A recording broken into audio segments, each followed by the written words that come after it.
Prime Minister. Thank you, Mr. Speaker. I welcome the progress in talks between Ukraine and the United States. We must now redouble our efforts to get a lasting, secure peace. And Mr. Speaker, on Saturday, I'll convene international leaders to discuss how we can make further progress. Can I also pay tribute to the bravery and dedication of all those responding to the ship collision off the East Yorkshire coast? Our thoughts, and I'm sure of the whole House, are with the family of the crew member who is sadly presumed dead. Will the Prime Minister confirm to the House that British peacekeeping troops will only be deployed to Ukraine if the peacekeeping deal includes both the return of Ukraine's children and Putin's prosecution? Well, Mr. Speaker, firstly, I thank you for raising this issue because it is an absolutely terrible case of abduction and kidnapping.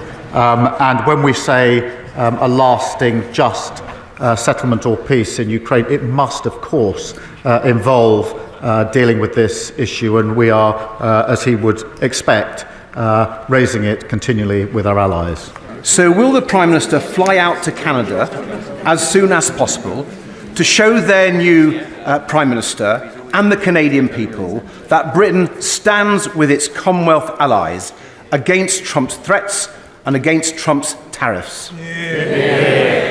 Well, Canada is an ally and a very important ally too, and I've spoken to our allies on many occasions about the situation in Canada. On the question of tariffs, obviously, like everybody else, I'm disappointed to see global tariffs in relation to steel and aluminium. But we will take a pragmatic approach. We are, as he knows, negotiating an economic deal which covers and will include tariffs if we succeed, but we will keep all options on the table.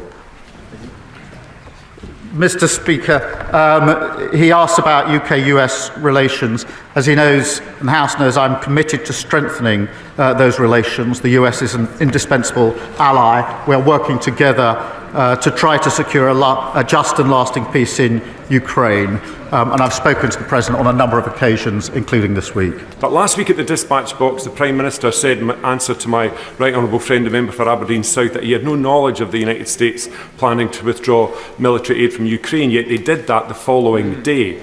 It's against that backdrop, because I know the Prime Minister wants a just and lasting peace in Ukraine that respects Ukraine's borders and territorial integrity. When he's impressing that priority upon the President of the United States, what reassurance can he give the House today that the President of the United States is actually listening? Let me give this reassurance. As soon as that step was taken, I and my team started work to try and ensure that we could get back to a situation of full support for Ukraine. I won't detail everything that was involved over the last week. I can assure him and the House a huge amount of hard work, discussions and diplomacy was used with all of our allies and others to ensure that we could get yesterday to go as well as we hoped it would. I am pleased that we've made progress. I think that's very important for Ukraine, and I'm extremely pleased that support has been put in, backed by the US for Ukraine. So that's what I did once I understood what had happened. I'm pleased with where we've got to, but as ever, we must go further. Richard Bergen.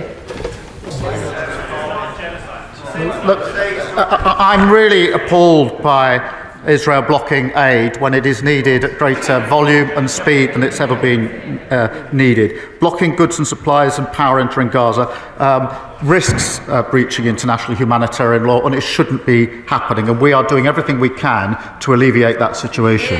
Sir Julian Lewis. Thank you. Thank you for raising a really important point, and the track record is there for all to see. On top of that, of course, we in this country did not hold elections when we were at war. That is a perfectly reasonable and normal course of behaviour. And yes, of course, that has to be part of our discussions as we go forward, including the meeting that I'm convening on Saturday. Lloyd Hatton.